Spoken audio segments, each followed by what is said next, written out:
Imagine losing the love of your life, only to find out he had a secret you never knew. That's exactly what happened to Eleanor, and what she found changed everything she thought she knew about her husband and herself. The rain hammered against the windows of the black sedan as it pulled into the circular driveway of the estate.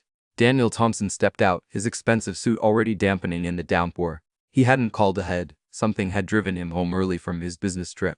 An unexplained need to see his daughter Sophie. As he approached the front door, his hands trembled slightly as he inserted his key. The house felt different somehow, warmer than usual, filled with the sound of laughter echoing from the kitchen. "Sophie," he called out, his voice carrying through the marble foyer. "Daddy." 8-year-old Sophie came running, her pigtails bouncing as she threw herself into his arms. But as Daniel lifted her up, something caught his eye that made his blood run cold. Red marks scattered across her small arms, some fresh, others fading to pink. "Sophie, what happened to your arms?" Daniel's voice was barely a whisper, his worst fears rushing through his mind. Had someone hurt his little girl while he was away making deals and building his empire? Grace Washington, the family's longtime maid and Sophie's caretaker, appeared in the doorway, wiping her hands on her apron. At 42, Grace had been with the Thompson family for 6 years. Ever since Sophie's mother had passed away, her warm brown eyes immediately registered Daniel's distress. "Mr. Thompson, I can explain," Grace said gently, her voice carrying the same soothing tone that had comforted Sophie through countless nights. "Sophie, honey, why don't you show your daddy what you've been working on?" Sophie wiggled out of Daniel's arms and grabbed his hand, pulling him toward the kitchen. "Come see Daddy. I've been helping Miss Grace with everything so I could earn money for your birthday present." Daniel's legs felt weak as the truth began to dawn on him. These weren't marks of abuse. They were the evidence of his 8-year-old daughter working like a grown-up to buy him a gift. The red marks on her arms were from scrubbing, cleaning, and doing chores that no child should have to do. "You see, Mr. Thompson," Grace explained as they entered the kitchen, "Sophie heard you mention on the phone last month that your birthday was coming up. She asked me how she could earn money to buy you something special. I tried to tell her that wasn't necessary, but you know how determined she can be." Sophie beamed up at her father, completely unaware of the emotional storm raging inside him. "Miss Grace pays me $50 for washing dishes, $1 for folding laundry, and $2 for helping clean the big windows in the living room. I saved up $12.50 so far." Daniel's heart shattered and rebuilt itself in the same moment. Here was his precious daughter working her small hands raw to show her love for a father who had been too busy building his financial empire to truly be present in her life. And here was Grace, the woman who had stepped seamlessly into the role of mother, encouraging Sophie's loving gesture while probably knowing it broke her heart to watch. "Sophie, sweetheart," Daniel knelt down to her level, his eyes glistening with unshed tears. "You don't need to work to buy me presents. You being happy and healthy is the only gift I need." "But I want a daddy," Sophie insisted. "Miss Grace says when we love someone, we show it by what we do, not just what we say. And I love you so much." Grace stepped forward, placing a gentle hand on Sophie's shoulder. "Mr. Thompson, I hope you don't mind. I've been teaching Sophie about the value of hard work and earning things. But perhaps I should have asked your permission first." Daniel looked up at Grace, seeing her for perhaps the first time, really seeing her. This woman had been raising his daughter with more love and attention than he had given. She had taught Sophie values, kindness, and the meaning of love through action. And now she stood there worried that she had overstepped when in reality she had been everything Sophie needed.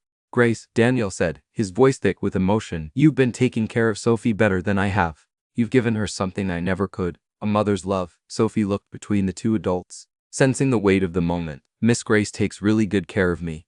Daddy, she reads me stories every night, helps me with my homework. And when I had nightmares about mommy, she held me until I felt better. She's like a mommy but also like my best friend." The simplicity of Sophie's words hit Daniel like a physical blow. While he had been conquering boardrooms and closing million-dollar deals, Grace had been here being the parent Sophie needed. She had been tucking his daughter in at night, kissing scraped knees and celebrating small victories. "How much do I owe you?" Daniel asked suddenly, his business mind kicking in. "Mr. Thompson," Grace looked confused. "For taking care of Sophie, for being her mother when I was too selfish to see what she needed, for loving her unconditionally. How much do I owe you?" Grace's eyes widened. "Sir, you don't owe me anything. Caring for Sophie has been my joy, not my job. She's brought more light into my life than you could imagine." Daniel stood up, his decision already made. "Grace, I want to offer you something. Not as payment but as recognition. I want you to be Sophie's official guardian. I want to triple your salary, give you full authority over Sophie's care and education, and I want you to accept it without hesitation. Sophie needs you, and frankly, so do I." Grace's hands flew to her mouth, tears streaming down her cheeks. "Mr. Thompson, I can't possibly." "Yes, you can," Sophie chimed in, grabbing Grace's hand. "Please say yes." "Miss Grace, you're already my family." "Sophie's right," Daniel said firmly. "You're not our maid, Grace. You're Sophie's mother in every way that matters. And I'm not asking, I'm begging. Please accept this. Let me do right by both of you." Grace looked at Sophie's hopeful face, then at Daniel's earnest expression. The love she had poured into this little girl over the years had never been about money or recognition. But seeing the man she had silently admired finally understand what Sophie needed made her heart soar. "I accept," Grace whispered, her voice barely audible. "With all my gratitude. I accept." Sophie squealed with delight and hugged both adults, her small arms trying to encompass them both. As Daniel held his daughter and looked at Grace over Sophie's head, he realized that coming home early that day hadn't been a random decision. It had been the universe's way of showing him what real treasure looked like.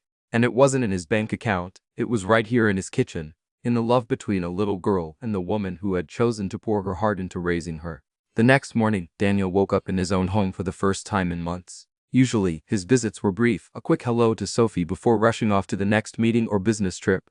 But today was different. Today he had nowhere else to be except right here. He found Grace in the kitchen, preparing Sophie's breakfast with the same careful attention he had seen her give everything else. She moved with quiet efficiency, cutting fruit into perfect star shapes and arranging them on Sophie's plate in a way that would make the little girl smile. "Good morning, Grace," Daniel said softly, not wanting to startle her. She turned, offering him a warm smile. "Good morning, Mr. Thompson. I wasn't sure what time you usually ate breakfast at home, so I prepared coffee and kept some pancakes warm just in case."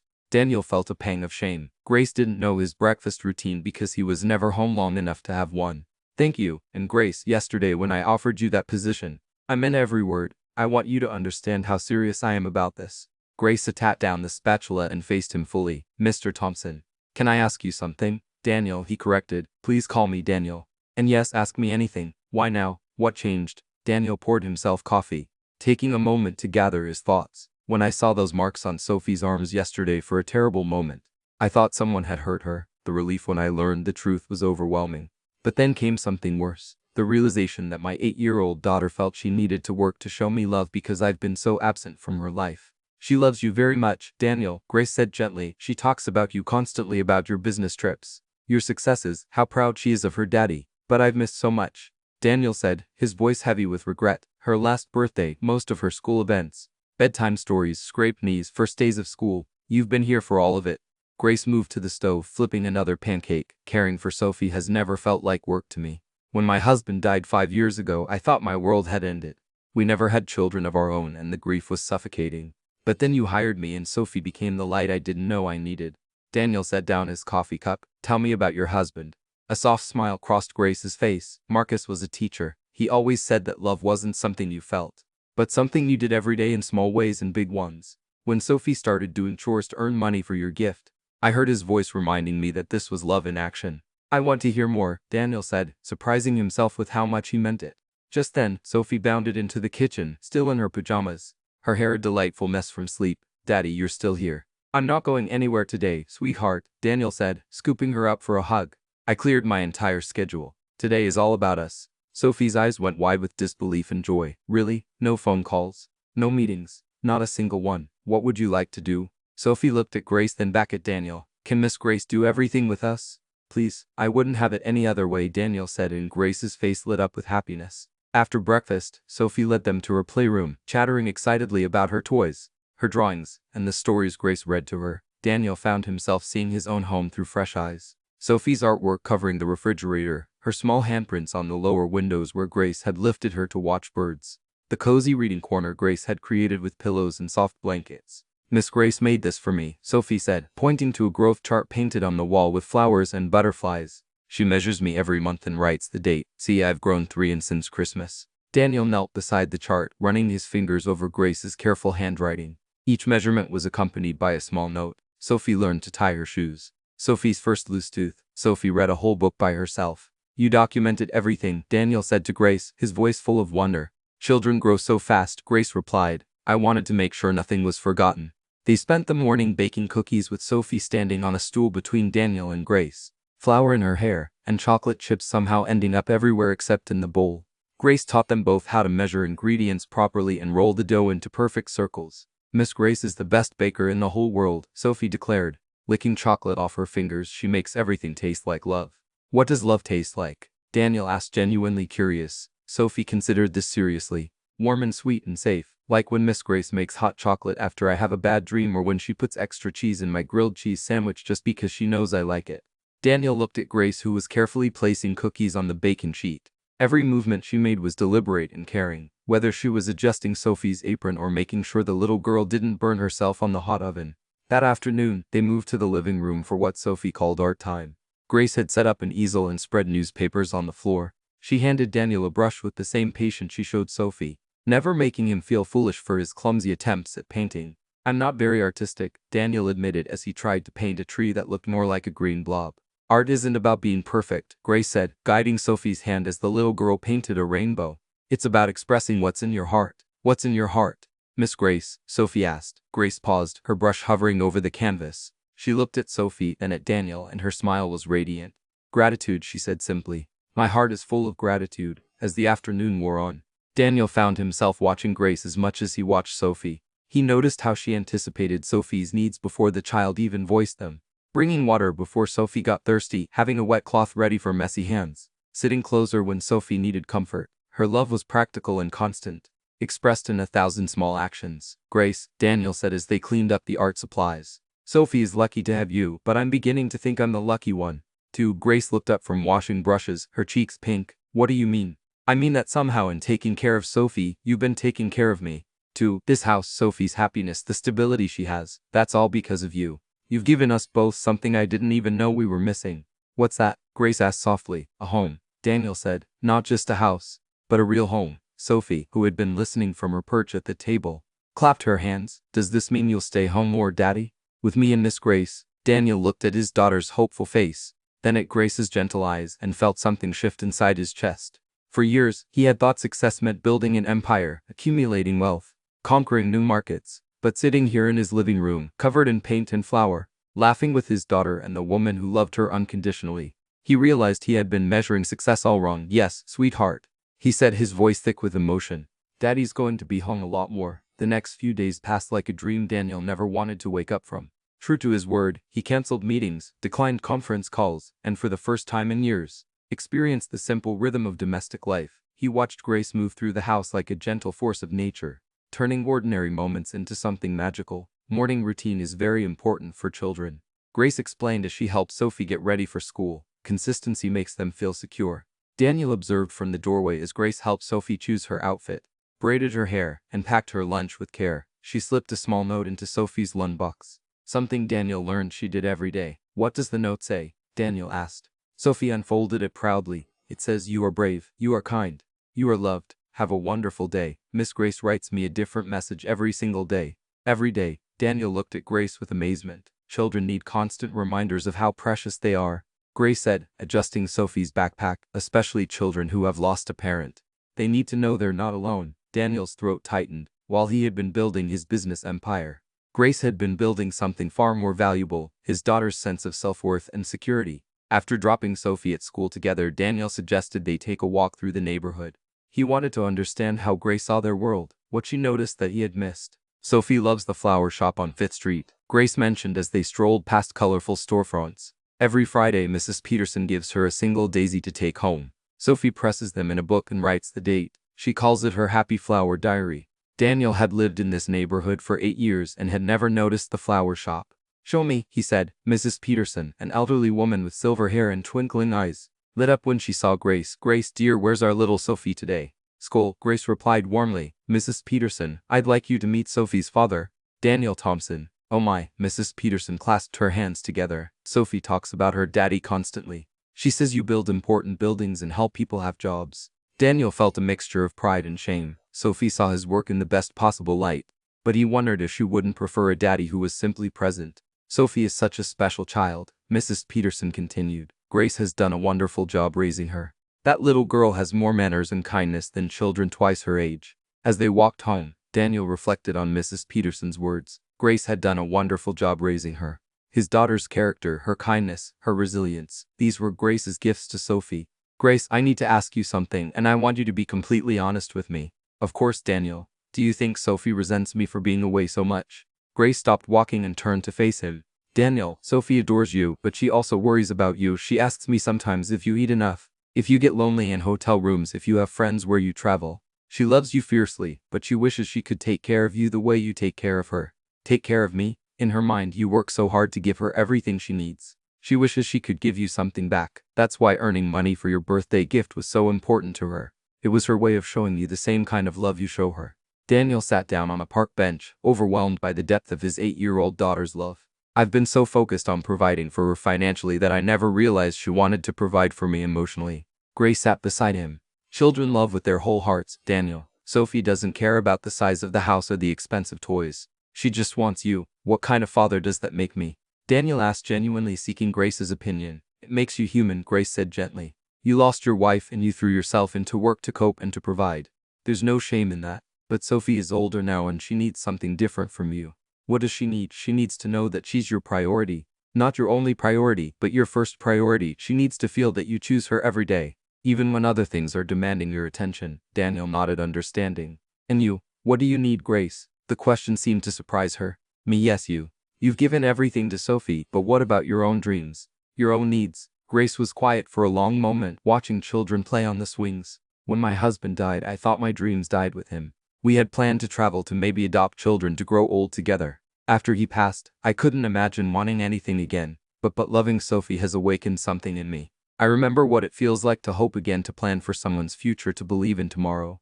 Daniel studied Grace's profile as she spoke. She was beautiful in a way that had nothing to do with physical features and everything to do with the light that shone from within her. What do you hope for now? I hope that Sophie continues to grow into the amazing person she's becoming. I hope that she always feels loved and secure. And I hope. Grace paused, her cheeks coloring slightly. What? I hope that someday I might have a family of my own again. Not to replace what I lost, but to honor it by loving again. Daniel felt something stir in his chest, something he hadn't felt since his wife's death. The desire to be part of someone else's dreams. That evening, after Sophie was in bed, Daniel found Grace in the kitchen preparing lunches for the next day. She moved with quiet efficiency, making Sophie's sandwich with extra care, cutting fruit into fun shapes, writing tomorrow's encouraging note. Grace, can I help? She looked surprised. You want to help make lunch? I want to learn. I want to be part of Sophie's daily routine. Grace handed him a knife and showed him how to cut apple slices so they wouldn't turn brown. You dip them in lemon juice just a little. Sophie likes them tart. How do you know all these things? All these little details that make her happy. I pay attention, Grace said simply. I watch her face when she tastes something new. I listen when she talks about her day. I notice what makes her smile. Love is in the details, Daniel. They worked in comfortable silence. And Daniel found peace in the simple act of preparing his daughter's lunch. When Grace handed him a blank piece of paper, he stared at it uncertainly. For the note, she explained. Every child needs to know they're loved, especially first thing in the morning. Daniel picked up a pen, his hand hovering over the paper. What could he say that would mean as much to Sophie as Grace's daily messages? Finally, he wrote, Sophie, you are my sunshine even on cloudy days. Daddy loves you more than all the stars in the sky. Grace read it over his shoulder and smiled. She's going to treasure that. As they finished preparing everything for the next day, Daniel realized that this simple act, making his daughter's lunch, writing her a note, thinking about her needs, felt more meaningful than any business deal he had ever closed. Grace, yes, thank you for teaching me how to be a father. Grace's eyes glistened. Thank you, Daniel, for letting me be a mother. In that moment, in the quiet kitchen of his home, surrounded by the evidence of Grace's love and care, Daniel understood that he had found something more valuable than all his business success combined.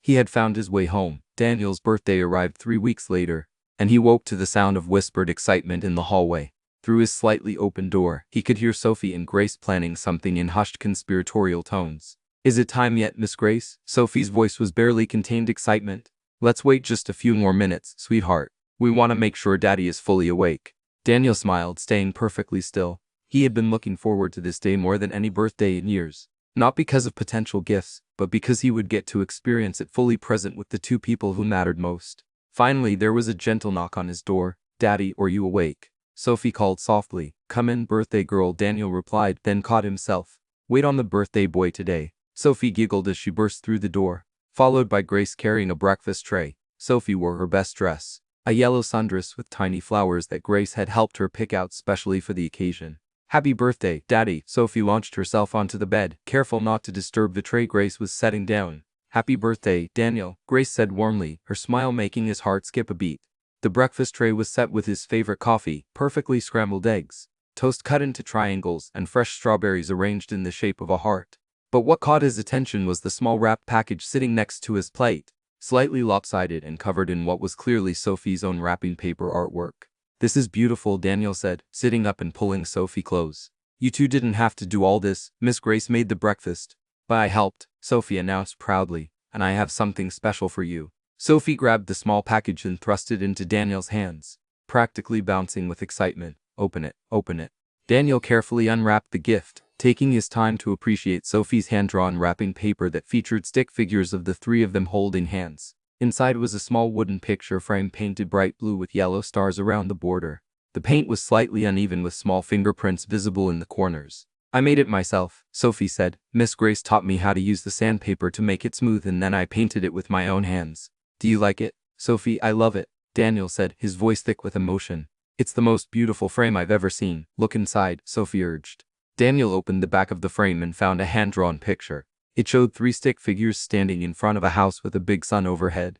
The tallest figure wore a tie and held a briefcase. The middle figure wore an apron and had curly hair. The smallest figure stood between them, holding both their hands. At the bottom, in Sophie's careful 8-year-old handwriting, were the words, "My family, Daddy, Miss Grace and me. We are happy together." Daniel's eyes filled with tears. "Sophie, this is the most precious gift anyone has ever given me." "Really?" Sophie asked, searching his face. "Really and truly, this picture shows me everything that's important in the world."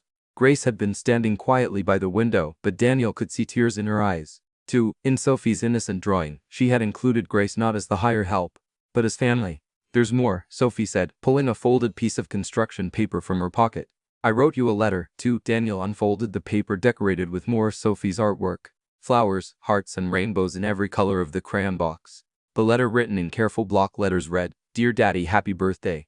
You are the best daddy in the whole world. I'm so happy you stay home more now. I love when we make cookies and paint pictures and read books together. Miss Grace says you work very hard to take care of me. I want to take care of you too. I love you bigger than the sky and deeper than the ocean.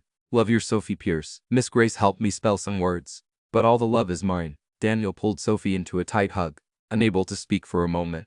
When he looked up, Grace was wiping her eyes with a tissue.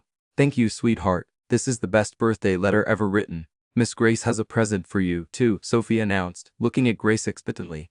Grace looked embarrassed. "Sophie, I told you I didn't." "Yes, you do," Sophie insisted. "Show him." Grace hesitated, then reached into her apron pocket and pulled out a small envelope. "It's nothing much," she said quietly, handing it to Daniel. Inside the envelope was a photograph Daniel had never seen before. It showed Sophie at about 6 years old, fast asleep in her bed, clutching a picture of Daniel from a business magazine. On the back, Grace had written, "She falls asleep holding your picture every night when you travel. You are loved more than you know." Daniel stared at the photograph, overwhelmed by the evidence of his daughter's love and Grace's thoughtfulness in capturing it. "Grace," he whispered, "this is how did you? I took it one night about a year ago." Grace explained softly she had been particularly sad that you were away, and she asked if she could sleep with your picture. "I thought someday you might like to know how much you mean to her, even when you're not here." Daniel set the photograph carefully on his nightstand and stood up. "I have something to say to both of you." Sophie and Grace looked at him expectantly. "This birthday has made me realize something important." "Sophie, your gift shows me how much love you have in your heart." "Grace, your gift shows me how much you care about our happiness. But the greatest gift you've both given me is showing me what really matters." "What really matters, Daddy?" Sophie asked. "Love, family, being present for the people who matter most." "Sophie, you worked so hard to buy me a present with your own money, and Grace, you've documented every precious moment of our lives together. You've both been giving me gifts every day. The gift of love, patience, and joy." Daniel walked to his dresser and pulled out an envelope he had prepared the night before. "Now I have something for both of you," he said, sitting back down on the bed. "But it's your birthday, Daddy," Sophie protested. "Sometimes the best part of birthdays is giving gifts, not getting them," Daniel said, echoing words he remembered his wife saying years ago. He handed the envelope to Grace. "Would you please read this out loud?" Grace opened the envelope with trembling hands. Inside was an official-looking document. She began to read, "To Grace Washington, this document officially appoints you as Sophie Thompson's legal guardian with full authority over her care, education, and well-being. Furthermore, this document establishes a trust fund in the amount of $500,000 for Grace Washington in recognition of her devoted care of Sophie Thompson and her invaluable contribution to our family." Grace's hands were shaking so hard she could barely hold the paper. "Daniel, I can't. This is too much." "There's more," Daniel said gently. Grace continued reading, her voice barely a whisper. "Additionally, Grace Washington is hereby named as the primary beneficiary of Sophie Thompson's inheritance. Should anything happen to Daniel Thompson, ensuring that Sophie will always be cared for by the person who loves her most." What does it all mean? Sophie asked, looking between the adults. Daniel knelt down to Sophie's level. It means that Miss Grace is officially part of our family now. She has the same rights as a parent to take care of you. And if anything ever happened to me, she would make sure you were always loved and cared for. Sophie threw her arms around Grace's waist. Miss Grace, now you're really my mommy. Grace was crying too hard to speak. She held Sophie tightly while looking at Daniel with an expression of shock, gratitude, and something else. Something that made Daniel's heart race. Why? Grace finally managed to ask. Why would you do this? Daniel stood up and moved closer to them both because Sophie drew a picture of our family. And she was right. We are a family, Grace. You love Sophie like she's your own daughter and she loves you like you're her mother. This just makes it official. But the money, the trust fund. I never expected. Grace, Daniel said firmly. You've devoted 6 years of your life to raising my daughter. You've put your own dreams on hold to make sure she had everything she needed. You've been mother, teacher, friend, and guardian. That's not employment. That's love. And love this pure, this selfless deserves to be honored. Sophie was still hugging Grace, but she was looking up at her father with shining eyes. Daddy, does this mean Miss Grace will never have to go away? Never, Daniel promised. Grace's family now, forever and always. Grace finally found her voice, though it was thick with tears. I accept, she whispered, with all my heart. I accept. Daniel felt a weight lift from his shoulders that he hadn't even realized he was carrying. For the first time since his wife's death, his daughter would have the security of knowing she was truly loved and protected. Now, Daniel said, wiping his own eyes, I believe someone mentioned something about birthday cake. Sophie clapped her hands. We made it yesterday while you were on your conference call. Is chocolate with vanilla frosting just how you like it? As they headed downstairs together, Daniel carrying his breakfast tray and Sophie skipping ahead, Grace walking beside him, Daniel realized that this birthday had given him something more valuable than any business deal or financial success ever could. It had given him the certainty that his daughter would always be surrounded by love and the beginning of something new and wonderful in his own heart. The kitchen had been transformed. Streamers hung from the ceiling, balloons bobbed in the corners, and in the center of the table sat a slightly lopsided but beautifully decorated chocolate cake with Happy Birthday Daddy written in careful frosting letters. Miss Grace let me help with everything, Sophie announced proudly. I put on all the sprinkles myself. The cake was indeed covered in an enthusiastic amount of rainbow sprinkles clearly applied by small eager hands. Daniel thought it was the most beautiful cake he had ever seen. It's perfect, he said, and he meant it with every fiber of his being. Over the following weeks, Daniel found himself genuinely curious about Grace in a way that surprised him. He had known her for 6 years, but realized he knew very little about who she was beyond her role in Sophie's life. Now that she was officially part of their family, he wanted to understand the woman who had shaped his daughter with such love and wisdom. Tell me about your childhood, Daniel said. One evening after Sophie had gone to bed, they were sitting in the living room, Grace mending one of Sophie's school uniforms while Daniel reviewed some documents that couldn't wait until tomorrow. Grace looked up from her sewing, seeming surprised by the question. My childhood, yes. Where did you grow up? What were your parents like? I realize I know so little about the woman who's been raising my daughter. Grace set down her needle and thread, a soft smile crossing her face. I grew up in South Carolina in a small town called Somerville. My parents, James and Ruth Washington, owned a small restaurant. Nothing fancy, just good home cooking that brought the community together. That explains why you're such an amazing cook, Daniel observed. Sophie always tells people that your cooking tastes like love. Grace laughed gently. My mother used to say that food prepared with love could heal anything. Broken hearts, hurt feelings, even broken bones if you believed hard enough. Do you still cook? The recipe she taught you every day. The mac and cheese Sophie loves so much was my grandmother's recipe. The chicken soup I make when she's sick came from my mother. Even the birthday cake we made you, that's a family recipe that's been passed down for 3 generations. Daniel felt moved by the realization that Grace had been sharing her family traditions with Sophie, giving his daughter roots and heritage through food and stories. What made you decide to move up north? Daniel asked. Grace's expression grew more serious. College. Initially, I got a scholarship to study education at NAU. I wanted to be a teacher like my husband would later become. But after graduation I met Marcus and we built our life here. You wanted to be a teacher? I dreamed of teaching elementary school. I loved the idea of shaping young minds, of being the teacher who made learning magical for children. Grace's eyes grew distant. Marcus and I talked about how wonderful it would be, both of us working with children, maybe having our own classroom stories to share at dinner. Daniel felt a pang of guilt. Grace, you gave up your teaching career to take care of Sophie. I didn't give it up, Daniel. I redirected it. Teaching Sophie, watching her learn and grow, helping her navigate friendships and fears. That's been the most rewarding education experience I could have imagined. But still, you had other dreams. Grace picked up her sewing again, her movements thoughtful. When Marcus died, I thought all my dreams died with him. We had planned to adopt children after a few years of marriage. We had names picked out, a nursery planned, college funds started. When the doctors told us Marcus had cancer, all those dreams felt cruel. Daniel set aside his papers completely, giving Grace his full attention. How did you survive losing him? Honestly, some days I wasn't sure I would. The grief was suffocating. I couldn't imagine a future without him.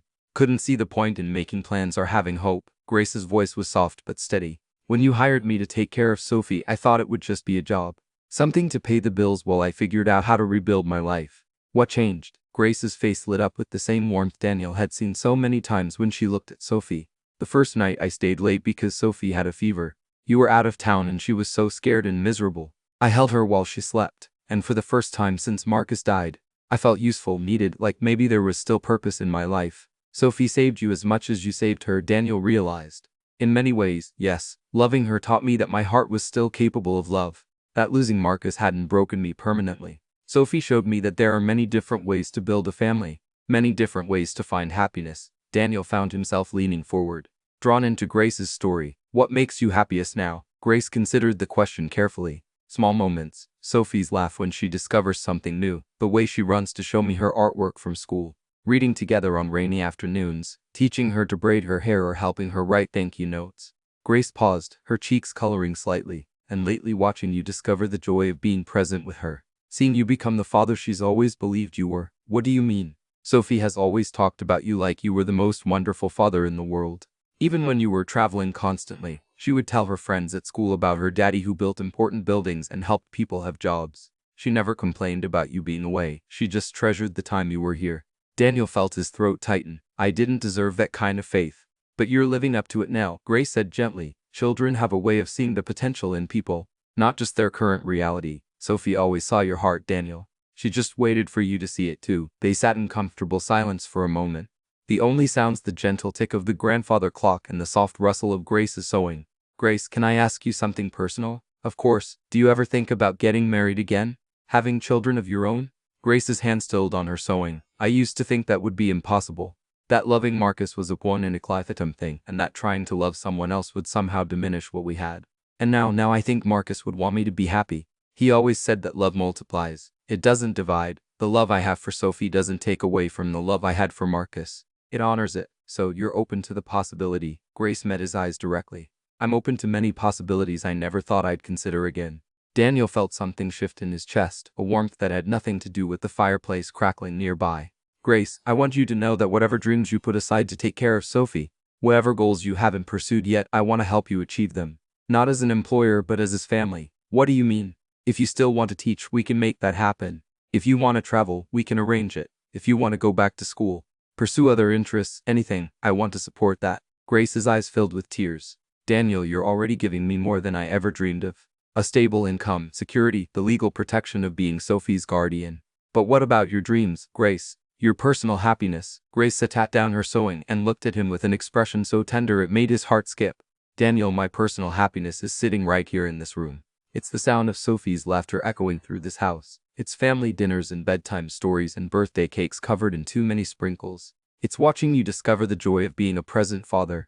It's this conversation, this connection, this feeling that I'm exactly where I'm supposed to be. But surely you want more than just taking care of us. Grace smiled. Who says taking care of the people you love is settling for less? Daniel, I wake up every morning grateful for the privilege of loving Sophie. And lately, she paused, her cheeks greening again. Lately, what? Lately, I've been grateful for the privilege of watching you become the man Sophie always believed you were. And that's given me hope that maybe, just maybe, my story isn't over yet.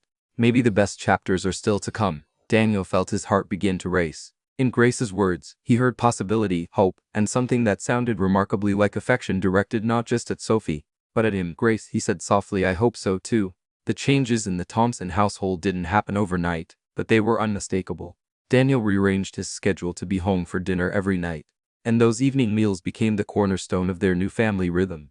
Grace cooked with the same love she always had, but now Daniel helped set the table. Sophie shared stories from school, and they lingered over dessert, talking and laughing long after the dishes were cleared. Tell us about your day, Daddy, became Sophie's nightly request. And Daniel found himself sharing not just the successes, but the challenges and funny moments from his work. Grace listened with genuine interest, asking thoughtful questions and offering perspectives that often helped him see problems in new ways. You know, Daniel said one evening as they cleaned up together, I never realized how much I needed this normally, this connection. Grace handed him a dish to dry. What do you mean? For years I thought home was just the place I came to rest between business trips. But this cooking together, talking about our days helping Sophie with homework. This is what home actually feels like. Sophie, who was at the kitchen table working on a math worksheet, looked up from her pencil. Daddy, Miss Grace taught me that home isn't a place, it's the people who love you. Is that so? Daniel asked, exchanging a warm glance with Grace. She said, home is wherever your family is, and family is the people who take care of each other and want each other to be happy. Daniel knelt down beside Sophie's chair. And who's in our family? Sweetheart, Sophie pointed confidently. You, me, and Miss Grace. We take care of each other. That's right, Daniel said, his voice thick with emotion. We do take care of each other. Later that evening, after Sophie was tucked into bed with her nightly story and good-night kisses from both adults, Daniel found Grace in the kitchen preparing tomorrow's lunch and snacks. Can I help? He asked, a question that had become routine over the past few weeks. Always, Grace replied, handing him Sophie's lunchbox to pack. They worked in comfortable silence, each knowing their role in this small but meaningful ritual. Daniel had learned Sophie's preferences. Extra cheese on her sandwiches, apple slices, but no grapes, crackers in a separate container so they stayed crispy. Grace, Daniel said as he wrote Sophie's daily encouraging note. Can I ask you something? Of course. Are you happy, really truly happy with how things are now? Grace paused in her preparation of Sophie's afternoon snack. Daniel, I've never been happier in my life.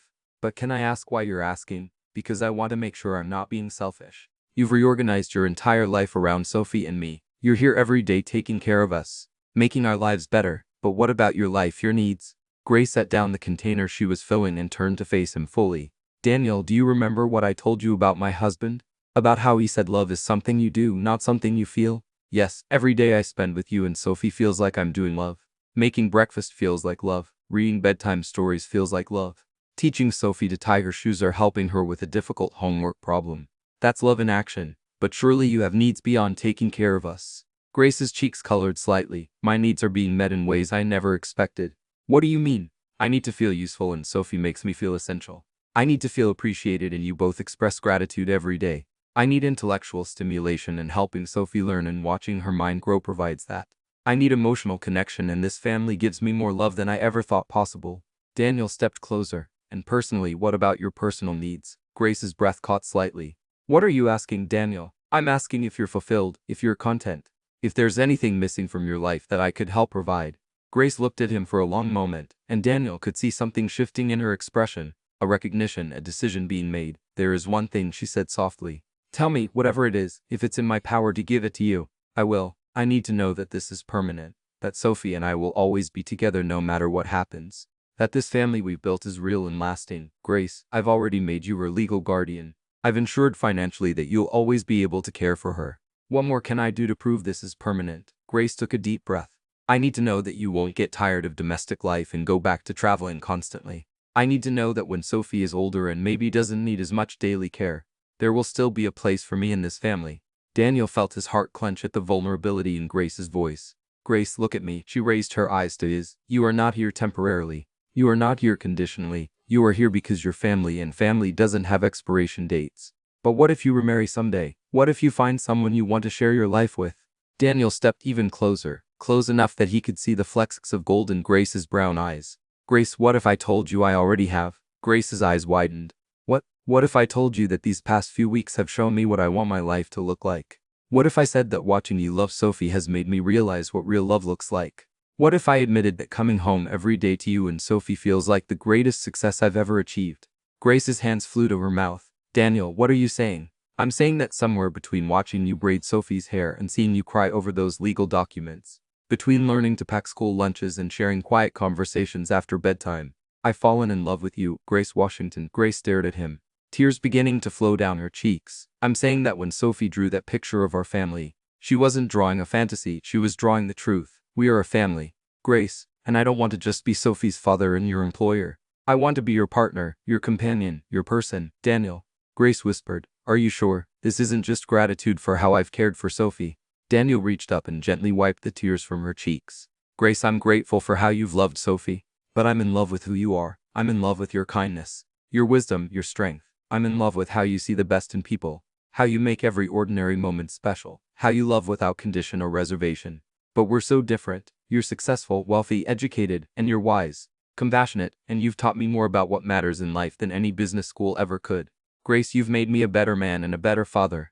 You've shown me what home feels like." Grace was crying freely now, but her smile was radiant. "I love you, too, Daniel. I've been trying so hard not to feel it because I was afraid it would complicate things for Sophie, but I love you so much it takes my breath away." Daniel pulled her into his arms, holding her close, breathing in the scent of her hair, feeling the rightness of having her in his embrace. "Nothing will be complicated for Sophie," he murmured against her hair. "She already sees us as a family. We're just making it official." Grace pulled back to look at him. "Are you asking what I think you're asking?" Daniel smiled, his heart full of joy and certainty. "I'm asking if you'll marry me, Grace, if you'll be my wife, Sophie's mother, and the heart of our family forever." "Yes," Grace whispered, standing on her tiptoes to kiss him softly. "Yes, yes, yes." From the top of the stairs came a small gasp, and they looked up to see Sophie in her pajamas, her hands clasped over her mouth in delight. "Sophie," Daniel called. "How long have you been listening?" Sophie ran down the stairs and threw herself into their arms long enough to hear the best news ever. "Miss Grace is going to be my real mommy, and you're going to be married, and we're going to be a real family forever and ever." Daniel and Grace laughed, wrapping Sophie in their embrace. "We're already a real family, sweetheart," Grace said, kissing the top of Sophie's head. "This just makes it official." "Can I be the flower girl at your wedding?" Sophie asked excitedly. "You'll be the most important flower girl in the history of weddings," Daniel promised, as they stood there in the kitchen, holding each other tight. Daniel realized that this was the moment his life truly began. Not when he made his first million, not when he closed his biggest deal, but now in this simple room, surrounded by the love of his daughter and the woman who had taught them both what family really meant.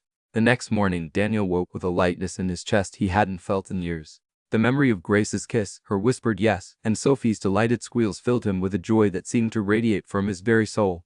But as he lay in bed watching the sunrise paint his bedroom walls in soft gold, he realized that proposing to Grace was just the beginning. He wanted to do this right, to honor both Grace and Sophie with a proposal that celebrated not just his love for Grace, but their commitment to being a family. At breakfast, Sophie was practically vibrating with excitement.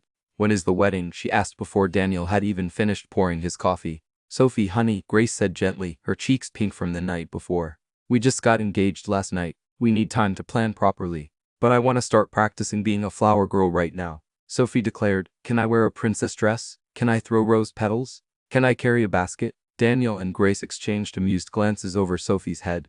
"Yes to all of the above," Daniel said, ruffling Sophie's hair. "But first, we need to make sure Grace has a proper engagement ring." Grace looked up from buttering Sophie's toast. "Daniel, I don't need." "Yes, you do," Daniel interrupted gently. "You deserve to have something beautiful that shows the world you're loved and cherished." "Can we pick it out together?" Sophie asked. "Please, I want to help choose Mommy Grace's ring." The word mommy made both adults pause, their eyes filling with tears of joy. "I think that's a perfect idea," Daniel said. "This afternoon, after school, we'll go ring shopping as a family." That afternoon found them at the city's most elegant jewelry store. Sophie pressed against the glass cases in wonder while Grace looked slightly overwhelmed by the sparkling displays. "Everything is so beautiful," Grace murmured, "and so expensive." "Grace," Daniel said, taking her hand, "money is just a tool. It can't buy love or happiness, but it can honor the love we already have. Let me honor you properly." The jeweler, an elderly man named Mr. Chin, approached with a knowing smile, looking for engagement rings. "I can always tell you have that happy glow. We want something perfect for our mommy," Sophie announced importantly. "She takes care of us and loves us and makes the best cookies in the world." Mr. Chen's eyes twinkled. "Well, then we need something very special indeed. What style appeals to you, miss?" Grace looked helplessly at the cases. "I honestly don't know. I've never really thought about engagement rings." "Tell me about yourself," Mr. Chen suggested. "What do you love? What makes you feel beautiful?" Grace thought for a moment. "I love simple things. Sunrises, flowers," Sophie's laughter, "the feeling of making something with my own hands." Mr. Chin nodded thoughtfully and moved to a different case. "I think I have just the thing." He pulled out a ring that made Sophie gasp and Grace's eyes fill with tears. It was elegant, but not ostentatious. A beautiful solitaire diamond in a classic setting surrounded by tiny diamonds that caught the light like scattered stardust. "The center stone represents your love," Mr. Chin explained, "and the smaller diamonds represent all the small moments of joy that make a life together beautiful." "It's perfect," Grace whispered. "Try it on," Daniel urged. The ring fit perfectly, and Grace held her hand up to the light, watching the diamonds sparkle. "Do you love it, Mommy Grace?" Sophie asked anxiously. "I love it more than I can say," Grace replied, her voice thick with emotion. "Then it's the one," Daniel said without hesitation. "Well, take it." As Mr. Chin prepared the paperwork, Daniel pulled Grace aside. "Grace, I want to ask you something." And I want you to think carefully before you answer. What is it? I want to give you more than just financial security. I want to give you the chance to pursue your dreams. 2. What would make you truly happy? Grace looked confused. Daniel, I am truly happy. You and Sophie make me happy, but what about your own goals? Your own aspirations? You mentioned wanting to teach. Grace was quiet for a long moment, watching Sophie chat excitedly with Mr. Chen about wedding flowers. There is something, she said finally. Tell me. I've always dreamed of opening a small school. Nothing big or fancy, but a place where children could learn with love and individual attention. A place where learning was joyful, where every child felt valued and important. Daniel felt his heart swell with admiration. Tell me more. I imagined it would be an old house converted into classrooms, but still feeling like home. There would be gardens where children could learn about plants and nature, a kitchen where they could learn to cook and understand nutrition, art studios, a library with reading nooks, maybe even a small playground. How many children? Maybe 20 or 30 total. Small classes where every child gets personal attention, where teachers really know each student's strengths and challenges. Daniel was quiet for so long that Grace began to look worried. It's just a dream, she said quickly. I don't expect Grace. Daniel interrupted, his voice thick with emotion. What if I told you we could make that dream real? What if I said that is my wedding gift to you? I want to help you build that school. What if we found the perfect house, hired the best teachers, created exactly the kind of learning environment you've imagined? Grace stared at him in shock. Daniel, that would cost money. I'm happy to invest in something that would bring you joy and help children learn. Grace, you've given Sophie the most beautiful education in love and values. Think of how many other children could benefit from your wisdom and care. But I'm not qualified to run a school. I never finished my education degree. So, we'll make sure you get the credentials you need. We'll hire experienced administrators to help. We'll do whatever it takes to make your dream a reality. Grace's eyes filled with tears. You would really do that for me? Grace, I would do anything for you, but more than that, I believe in you. I've watched you teach Sophie with patience, creativity and love. You have a gift, and the world deserves to benefit from it. Sophie bounded over to them, having finished her conversation with Mr. Chen. What are you two talking about? You look all serious and happy at the same time. Daddy wants to help me build a school, Grace said, her voice full of wonder. A school? Sophie's eyes went wide. Like where I go? A special school? Grace explained, where children learn in small groups with lots of individual attention. Will you be my teacher? Sophie asked hopefully. Grace and Daniel laughed. If your daddy agrees, you could certainly attend. That would be the best thing ever, Sophie declared. Mommy, Grace is the best teacher in the world.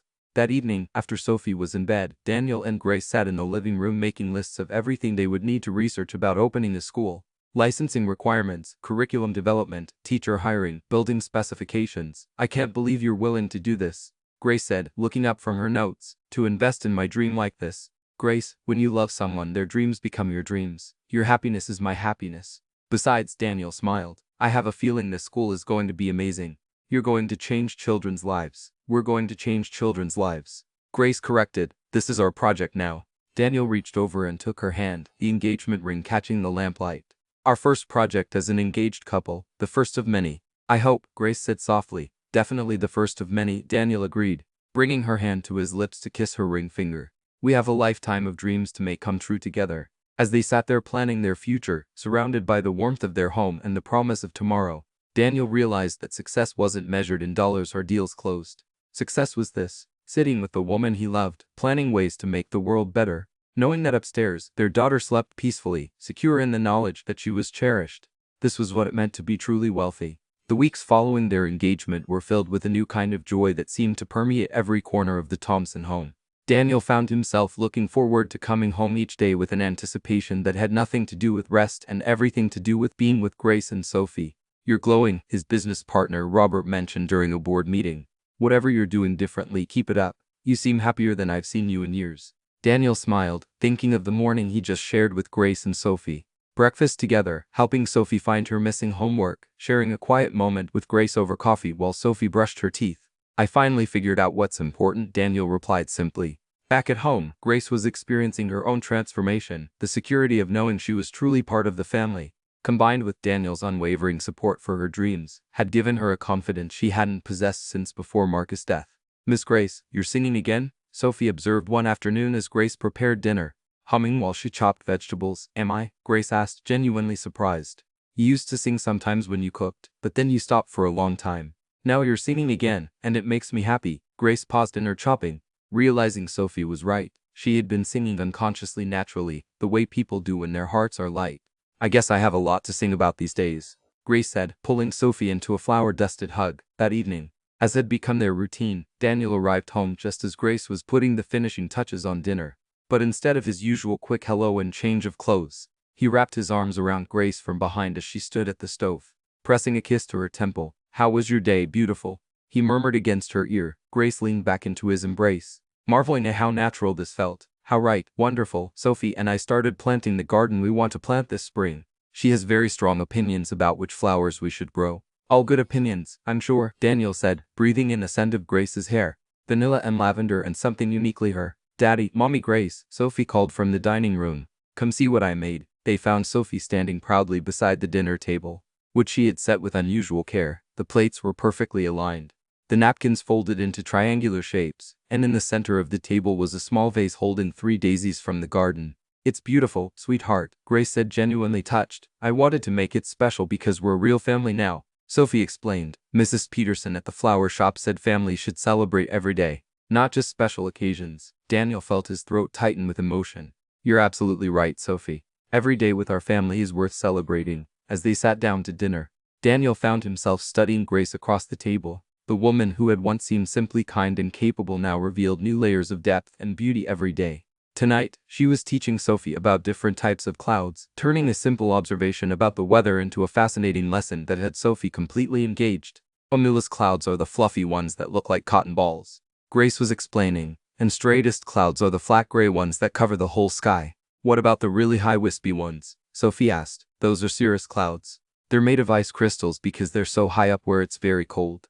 Daniel marveled at Grace's ability to turn any moment into a learning opportunity. Her patience with Sophie's endless questions, her genuine enthusiasm for sharing knowledge. After dinner, while Sophie worked on homework at the kitchen table, Daniel and Grace cleaned up together. It was during these quiet moments that Daniel found himself falling deeper in love with Grace every day. "You're staring," Grace said softly, smiling as she handed him a dish to dry. "I'm admiring," Daniel corrected. "I'm thinking about how lucky I am. How lucky that Sophie needed a caregiver 6 years ago. Lucky that you needed a job. Lucky that you both waited for me to come to my senses." Grace's cheeks pinked. "I wasn't waiting exactly. I was just hoping." "Hoping for what?" Grace was quiet for a moment, considering her words. "Hoping that someday you'd see me as more than just Sophie's caregiver. Hoping that someday this house would feel like home to you the way it did to me." Daniel set down the dish towel and turned to face her fully. "Grace, when did you first realize you had feelings for me?" Grace's blush deepened. "Honestly, about 2 years ago. You came home early from a business trip because Sophie had the flu. I was up with her all night, and when you walked in the next morning and found us both asleep on the couch, you looked at us with such tenderness. You kissed Sophie's forehead and whispered, 'Thank you,' to me while you thought I was still sleeping. You were awake, I was. And in that moment, I realized that taking care of Sophie wasn't just my job anymore. It was my calling. And you weren't just my employer, you were the man I was falling in love with." Daniel reached out and kept Grace's face in his hands. 2 years. You kept those feelings hidden for 2 years. I had to. Sophie's well-being had to come first. I couldn't risk my feelings complicating her stability. And now I know that loving you doesn't complicate Sophie's life. It completes it. She's been hoping for this as much as I have." Daniel leaned down and kissed Grace softly, marveling at how perfectly she fit in his arms. How right this felt. "You, but also, yay," came Sophie's voice from the kitchen table.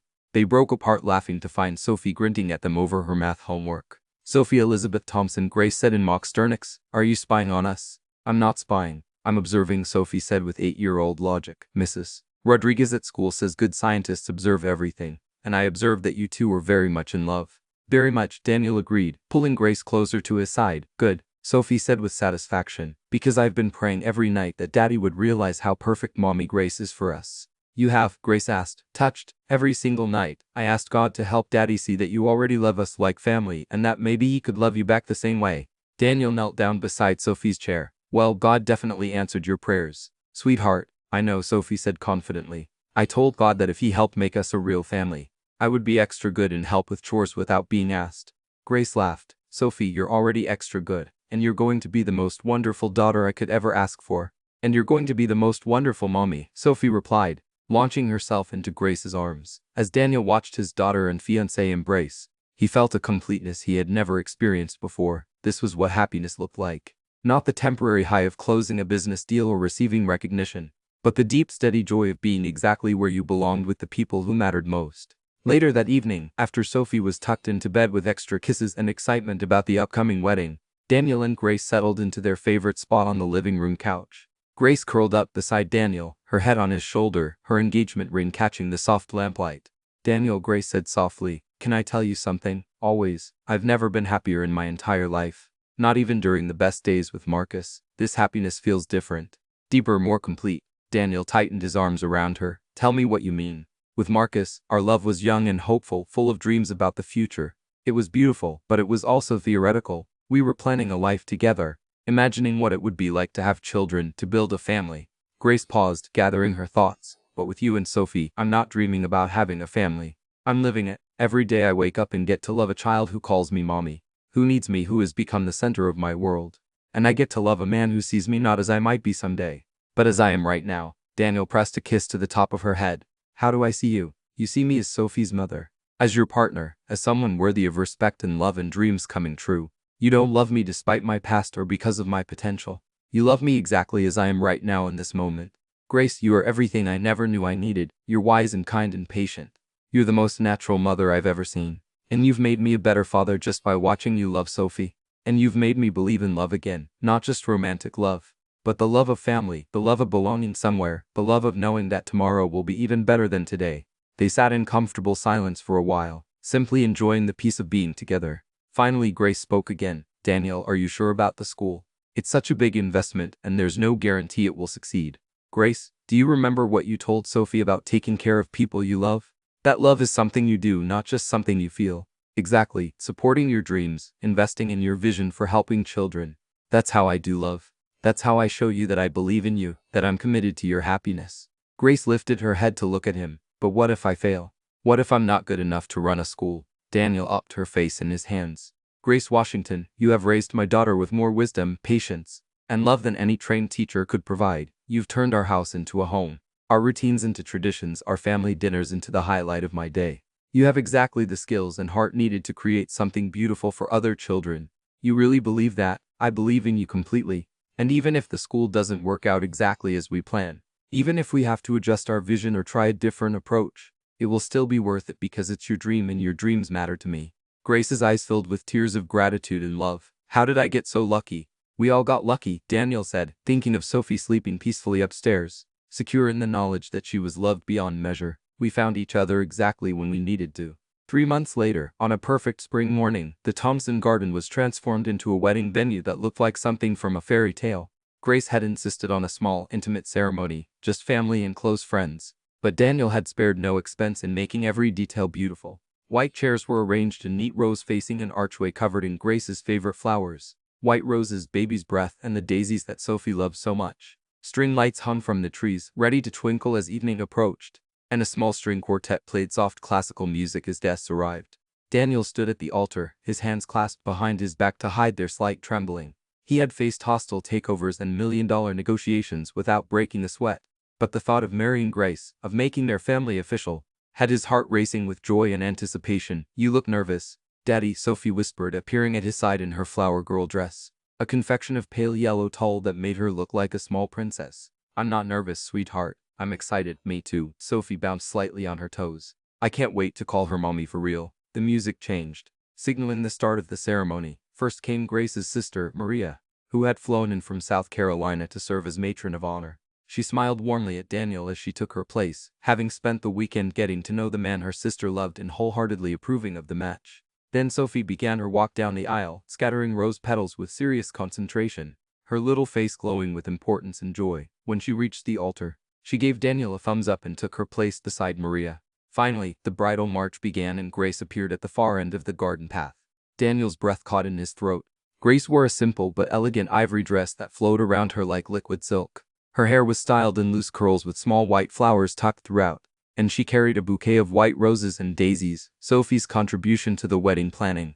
But it wasn't the dress or the flowers that made Daniel's eyes fill with tears. It was the radiant smile on Grace's face, the joy that seemed to emanate from every part of her being as she walked toward him, toward their new life together. Grace's father, James Washington, walked beside her with obvious pride. When they reached the altar, he kissed Grace's cheek and shook Daniel's hand warmly. "Take care of my daughter," he said quietly, "with my life." Daniel replied and meant every word. The ceremony was officiated by Pastor Williams from the community church Grace had attended since moving to the neighborhood. He had watched Grace care for Sophie over the years and had seen firsthand the love that had grown between this unlikely family. Dearly beloved, Pastor Williams began, we are gathered here today not just to witness the marriage of Daniel and Grace, but to celebrate the formation of a family built on love, commitment, and faith. Daniel barely heard the opening words of the ceremony. He was lost in Grace's eyes in the way she looked at him like he was her whole world, in the knowledge that in just a few minutes she would officially be his wife. Daniel, Pastor Williams said, do you take Grace to be your wife, to love and cherish in good times and in bad, in sickness and in health, for as long as you both shall live? I do, Daniel said, his voice strong and clear. With all my heart. I do. Grace, do you take Daniel to be your husband, to love and cherish in good times and in bad, in sickness and in health, for as long as you both shall live? I do, Grace whispered, tears of joy streaming down her cheeks. And Sophie, Pastor Williams said, turning to the little girl who was practically vibrating with excitement, do you accept Grace as your mother and Daniel as your father, promising to love and honor them as your family? Sophie's face lit up like the sun. I do. I definitely, absolutely, completely do. The small gathering laughed, charmed by Sophie's enthusiasm. Daniel and Grace exchanged rings, simple gold bands engraved with the date and the words forever family. And then Pastor Williams pronounced them husband and wife. You may kiss your bride, he said with a smile. Daniel lifted Grace's face in his hands and kissed her softly, pouring all his love and gratitude and joy into that single moment. When they broke apart, Grace was laughing and crying at the same time. And now, Pastor Williams announced, I'd like to present Mr. and Mrs.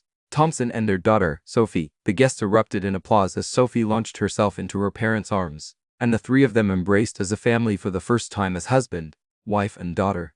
The reception was held in the same garden with tables scattered under the trees and more string lights, creating a magical atmosphere as the sun began to set. Grace's family had traveled from South Carolina, bringing with them traditional dishes and warm hugs for their new son-in-law and granddaughter. She's perfect for you, Grace's mother, Ruth, told Daniel as they watched Grace dance with Sophie to a slow song. I haven't seen my daughter this happy since before Marcus died. She's perfect for us, Daniel corrected. She's made us a real family. During dinner, Daniel stood to make a toast. He looked around the table at the faces of people who had become dear to him. Grace's family, his business colleagues who had become true friends, and the neighbors who had watched Sophie grow up. 6 months ago, Daniel began, I thought I understood what success looked like. I thought it was measured in profits and achievements and recognition. But I was wrong. He turned to look at Grace, who was holding Sophie on her lap, both of them listening intently. Success is sitting at this table with my wife and daughter, surrounded by people who love us. Success is knowing that Sophie will grow up with the most amazing mother anyone could ask for. Success is having Grace's love, her wisdom, her incredible heart as part of my life every single day. Daniel's voice grew thick with emotion. Grace, you didn't just accept my proposal. You accepted my daughter as your own. You accepted my chaotic life and somehow made it beautiful. You accepted all my flaws and somehow loved me anyway. And Sophie, he continued, looking at his daughter, you taught me what really matters. You showed me that love isn't complicated, it's simple and pure and given freely. You've been the bridge between Grace and me, showing us both what family could look like. Daniel raised his glass. To Grace, who taught us both that love is something you do every single day. To Sophie, who never stopped believing we could be a real family. And to all of you for celebrating this perfect day with us. To the Thompson family, the guests called out, raising their glasses. As the evening wound down and guests began to say their goodbyes, Daniel found a quiet moment with Grace and Sophie in the garden. The string lights twinkled overhead like stars, and the scent of roses filled the air. How do you feel, Mrs. Thompson? Daniel asked, pulling Grace close to his side. Like the luckiest woman in the world. Grace replied, like all my dreams came true at once, and you. Miss Sophie Thompson, how do you feel about having Grace as your official mommy now? Sophie looked up at both of them with shining eyes. I feel like we're finally complete. Like we're exactly who we're supposed to be. Daniel looked at his wife and daughter, at the love shining in their faces, at the garden where they had promised to love each other forever, and knew that Sophie was absolutely right. They were exactly who they were supposed to be. 1 year later, Daniel stood in the doorway of what had once been an elegant Victorian mansion and was now the Little Learners Academy. Grace's dream school, brought to beautiful reality. The old house had been lovingly restored and converted into bright, cheerful classrooms while maintaining its homely charm. Daddy, come see, Sophie called from the garden behind the school where Grace was teaching a group of 6-year-olds about plant life cycles. Mommy, Grace is showing us how beans grow. Daniel smiled, still feeling a warm rush of happiness every time Sophie called Grace Mommy so naturally. The transition had been seamless. Grace had legally adopted Sophie immediately after their wedding, and Sophie had embraced having a mother with the same enthusiasm she brought to everything else in life. Mr. Thompson called Emma Chin, one of Grace's students, running up to him with soil-covered hands and a huge grin. "Look what we planted. Mrs. Thompson says in 2 weeks we'll see tiny green shoots." Daniel knelt down to examine Emma's small pot of planted bean seeds with appropriate seriousness. "That's very impressive, Emma. Are you going to take good care of it?" "Every day. Mrs. Thompson says taking care of something helps it grow big and strong. Just like how families take care of each other." Daniel glanced over at Grace, who was patiently helping another child measure water for their plant. Even wearing an apron covered in dirt and with her hair escaping from its ponytail, she was the most beautiful woman he had ever seen. The school had been an immediate success, with a waiting list of parents desperate to enroll their children in Grace's nurturing environment. Grace had hired 2 other teachers who shared her philosophy of education through love and individual attention, and the 3 women had created something truly special. "How was your day?" Daniel asked Grace that evening as they cleaned up after dinner. It had become their routine, this quiet time together while Sophie did homework at the kitchen table, sharing the details of their days. "Wonderful," Grace said, her face glowing with satisfaction. Tommy Martinez finally read a complete sentence today without help. He was so proud of himself. He asked if he could call his grandmother to tell her. And did he? "Of course. We called her right from the classroom." She cried happy tears and told him he was the smartest boy in the world. Daniel wrapped his arms around Grace from behind, resting his chin on her shoulder. "You're changing lives. You know that." "We're changing lives," Grace corrected, leaning back against him. "None of this would be possible without your support. I just provided the building and the funding. You provided the heart and soul." "Speaking of which," Grace said, turning in his arms with a mischievous smile, "I have some news. Good news, I hope. The best news. The education department wants to feature our school in their newsletter. They're calling our approach innovative and exactly what modern education needs." Daniel spun Grace around the kitchen, both of them laughing. "That's amazing. I'm so proud of you." "There's more," Grace said, her eyes sparkling. "They want to help us open a second location. There's a grant available for schools that demonstrate exceptional outcomes with diverse student populations." "Grace, that's incredible. How do you feel about expanding?" Grace looked thoughtful, excited, but also a little nervous. "I want to make sure we don't lose the family feeling that makes our school special." "We won't," Daniel assured her, "because you'll be overseeing it, and you understand that children need to feel loved and valued above all else." "Did someone say loved and valued?" Sophie piped up from the table, having finished her homework. "Because I feel very loved and valued in this family." "Come here, you," Grace laughed, pulling Sophie into their embrace. "You are the most loved and valued 8-year-old in the entire world." 9, Sophie corrected. "I'm 9 now, remember? We had my birthday party last month with the chocolate cake and all my friends from school." 9 years old and already keeping us organized," Daniel said, ruffling Sophie's hair. "What would we do without you?" That weekend, the 3 of them visited the potential site for the second school. Sophie came along as their consulting expert on what kids want in a school, a title that made her puff up with importance. "It needs really good windows," Sophie declared, walking through the empty building with serious concentration. "Kids like to see outside and watch birds and clouds and stuff." "Excellent point," Grace said, making notes. "What else?" "A cozy library corner with soft pillows and maybe a kitchen where kids can learn to cook healthy snacks. And definitely a garden like we have at Little Learners." Daniel watched Grace take notes on Sophie's suggestions with the same attention she would give to an education expert's recommendations. This was what made Grace special as an educator. She understood that children were the real experts on what they needed to learn and grow. "I think this could work," Grace said finally, standing in what would become the main classroom. "It has good bones, lots of natural light, and enough outdoor space for a proper garden." "So we're doing this?" Daniel asked, opening a second school. Grace looked at him with eyes full of excitement and determination. "We're doing this together as a family. We're going to help even more children discover the joy of learning." "Yes," Sophie cheered. "More kids are going to get to have Mommy Grace as their teacher." That evening, as they worked together to put together a proposal for the grant, Daniel reflected on how much their lives had changed. A year ago, he had been a successful but lonely businessman, and Grace had been a devoted caregiver with hidden dreams. Now they were partners in every sense, in marriage, in parenting, and in building something meaningful that would outlast any business deal. "Daniel," Grace said, looking up from her laptop, "do you ever miss your old life? The traveling, the high-stakes meetings, the adrenaline of closing big deals?" Daniel considered the question seriously. "You know what I miss?" "What?" "Nothing. I don't miss any of it. This life, coming home to you and Sophie every night. Being part of building something that helps children. Knowing that my success is measured in bedtime stories read and school performances attended and family dinners shared. This is everything I never knew I wanted." Grace's eyes grew misty. "Really, really, Grace? You didn't just give me love, you gave me purpose. You showed me that the most important work anyone can do is love their family well and help others flourish." And you gave me the courage to dream again, Grace replied. You believed in me when I didn't believe in myself. And you both gave me the best mommy in the world, Sophie added from her spot on the floor where she was drawing pictures of the new school. Daniel and Grace laughed, pulling Sophie up onto the couch between them. You know what I think? Sophie said, snuggling between her parents. What do you think, sweetheart? Grace asked. I think we should have more family meetings like this where we plan awesome things together. Maybe we could even think about giving me a little brother or sister to help with the schools.